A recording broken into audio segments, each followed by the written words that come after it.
Everyone, welcome to Coffee Cup Enlightenment. Today I'm going to talk about the three aspects of the awareness that you are, and really this sort of talk is really instructions and a guide to direct your focus on yourself and hence become free from the mind and your entanglement with it. Who you are can be sort of described as the attention, the awareness, the observer, the seer, the witness, and there are three directions in which the awareness that you are, the observer, the seer that you are, can be pointed towards, and in which direction it can be focused towards. And these three directions then bring about the realization ever more of yourself as this awareness, and also free you from entanglement on what you're focusing on, which is the mind. When your awareness focuses on the mind, it becomes identified with it because it forgets itself as the awareness of the mind. So these are the three directions of where your awareness can point like a flashlight, in which direction it points. And the first one is it's really just your awareness and the mind. So the first technique, which is a very common technique, is just simply point the attention away from the mind. And there are many things that your awareness can focus on, which are other than the mind. And some simple things are your breath. So when you sense that your consciousness, your awareness is focusing on the mind, and it's creating emotional nudges within yourself, and you can see this process is happening, and you know it's happening, then the simple technique is to focus on the fact that you're breathing. And because the flashlight's no longer pointing at the mind anymore, the infusement with the mind begins to lessen, and so too do the nudges. And at the same time, simultaneously, you begin to realize yourself as this flashlight, this awareness, and you begin to exercise your recognition of where you can point the essence of who you are, which is the awareness. So you gather more familiarity by doing this. So instead of having your flashlight of awareness pointed only on the mind, which is very common, and continually creating nudging processes, you point it away from the mind, such as the breath. Another thing is you can feel the sensation in your body. The most easiest is in your hand. So see if you can sense some feeling, tingling sensation in your hand. And it's impossible to become identified with the mind while you're doing that. So you can do it on the breath, on your hand, other parts of your body. See if you can feel the aliveness in the body and bring your attention to that. You can bring your attention to sounds.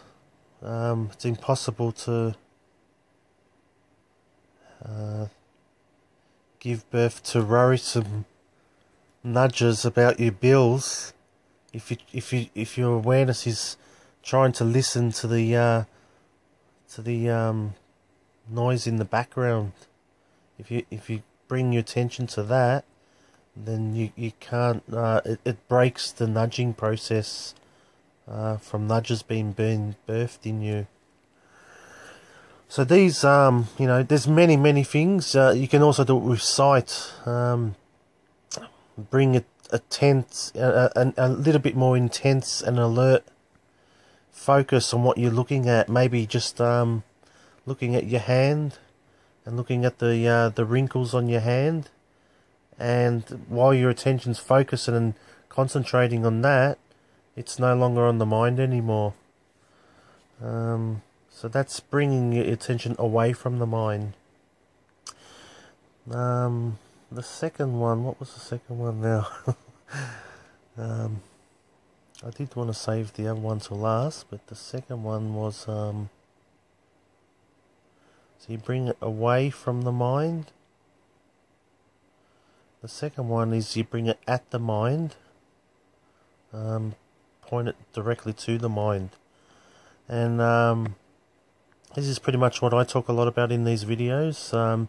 It's not the most popular way of exercising and bringing about the recognition of the intention that you are, because it's usually it's quite common and ordinary for generally for people to want to bring it away from the mind and not want to focus on the very thing that seems to be the source of the nudge process being birthed in the first place, but isn't. It's ultimately you focusing on the mind, and that's what's causing the nudges. But this is the second way. So you focus on the nudges, and as you look at the nudge, you feel and recognize yourself as the awareness of the nudge.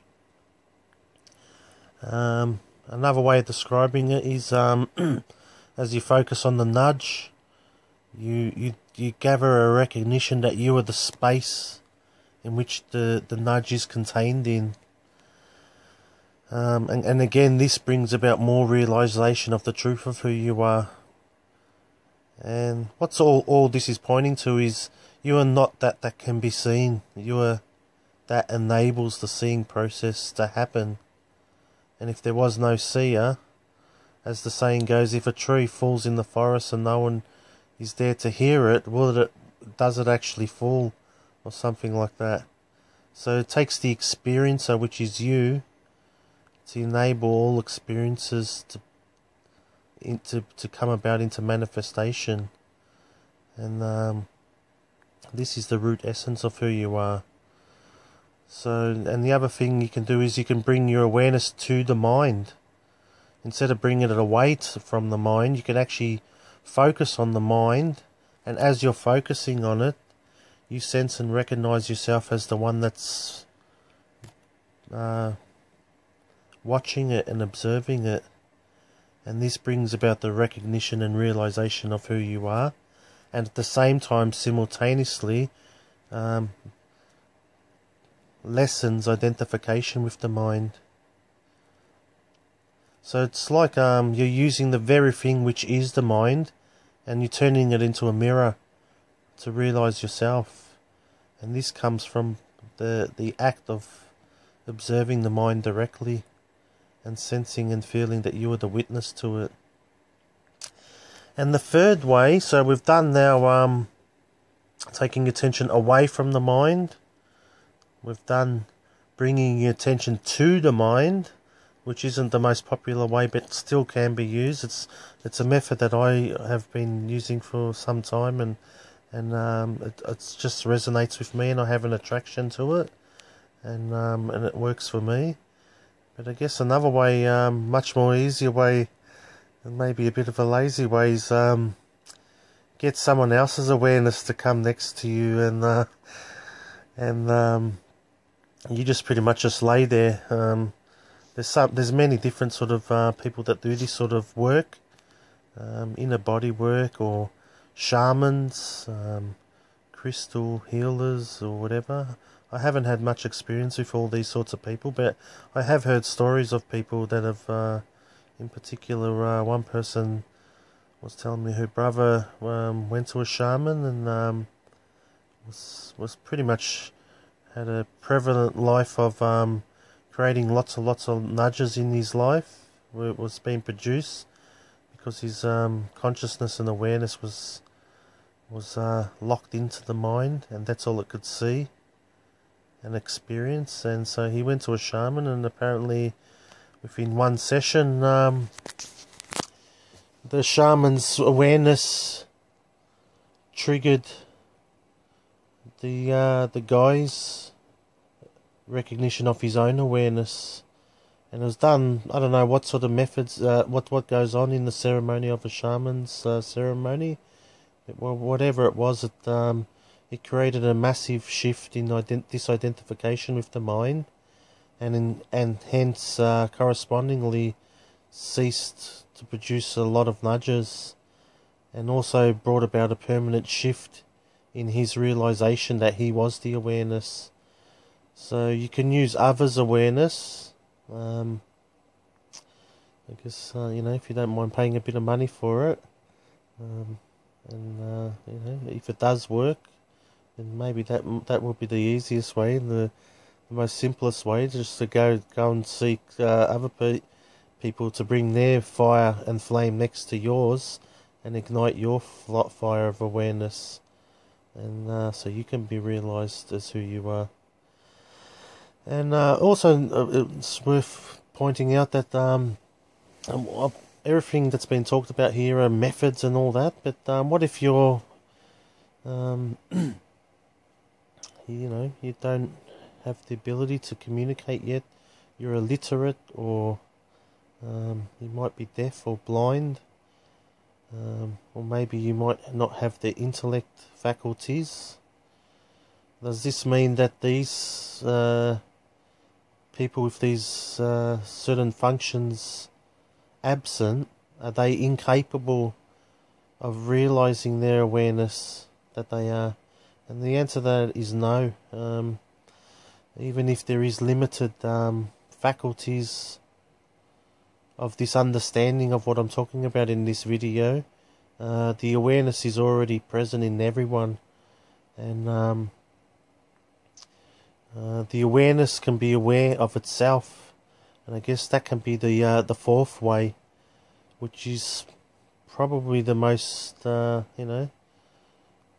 it's just another way of putting it, I guess. But instead of getting and understanding all this process of identification and the mind and all that sort of stuff, and how the mind how the consciousness becomes fused with the mind, and corresponding nudges are birthed out of this.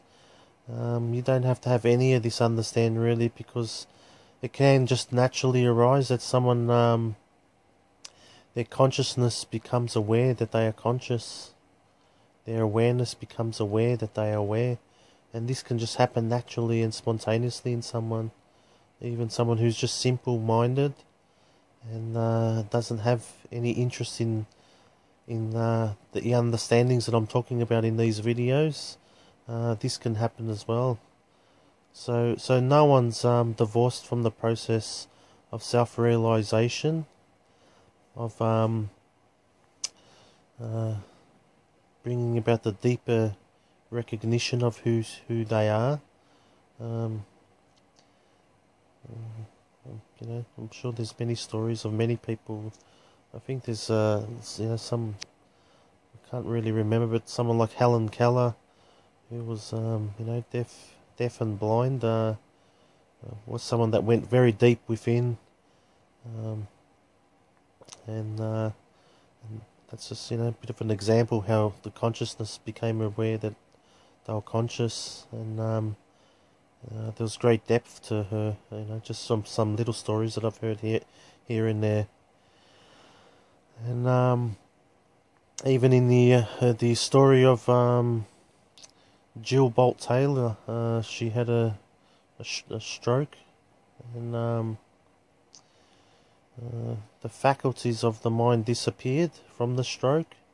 She had a very rare stroke which affects 3% of people, I think it was, and that 3% affects one particular side of the brain, and all the mind faculties, which I think make up all the one's conceptual identity, where they're stored, they all switched offline. And when they were no longer present, and the awareness had nothing to identify with anymore, or at least at that time, because the conceptual self was switched offline, then self-realization existed.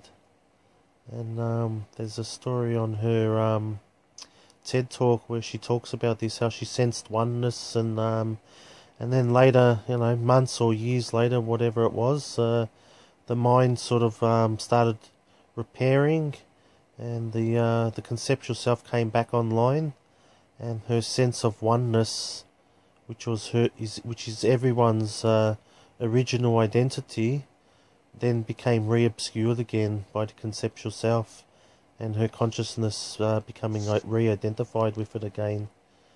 And so yeah, let's just give you a bit of insights if there is interest in it, just to realise where the directions, that there's no right or wrong direction. Everyone has inclinations to doing it in the way they like doing it. Some people, I know, in my particular videos from people I've spoken to, it doesn't really, it's not really popular what I talk about, and for me, it's just the way it resonated for me. The way I learned self-inquiry, even though I did learn all probably 4 aspects of where consciousness can go, and understood a lot about the mechanics of consciousness. For me, that's just what resonated the most, which was using the mind and the nudges and focusing on them, and then realizing the awareness that I am through that, by using the very thing that becomes identified with, by focusing on it and looking at its detail, and then it becomes a mirror. The mind becomes a mirror to see myself and feel myself. And you know, this is, I guess, also described as alchemy. So it's the transmutation of you know, the mind becoming a source of nudging, and then the alchemetic you know, transformation of using the very thing that becomes the source of nudging, then becomes gets used to become the source of joy. And this is proof really that the mind is neutral. The mind doesn't create nudges, nor does it create joy. It's just a neutral symbol that can be used as a mirror to focus on, to realize the joy that I already am. But then it gets forgotten when my consciousness focuses on my mind, and nudges are born. So yeah, I hope that's brought some clarification and simplification of the directions of where your consciousness can point, and its pathways. And there's no right or wrong pathway. So do what resonates with you, and ultimately don't do either. Don't doing is just as beautiful as doing. Just to sit still and let your consciousness realize itself is you know, I guess non-doing doing. Thank you.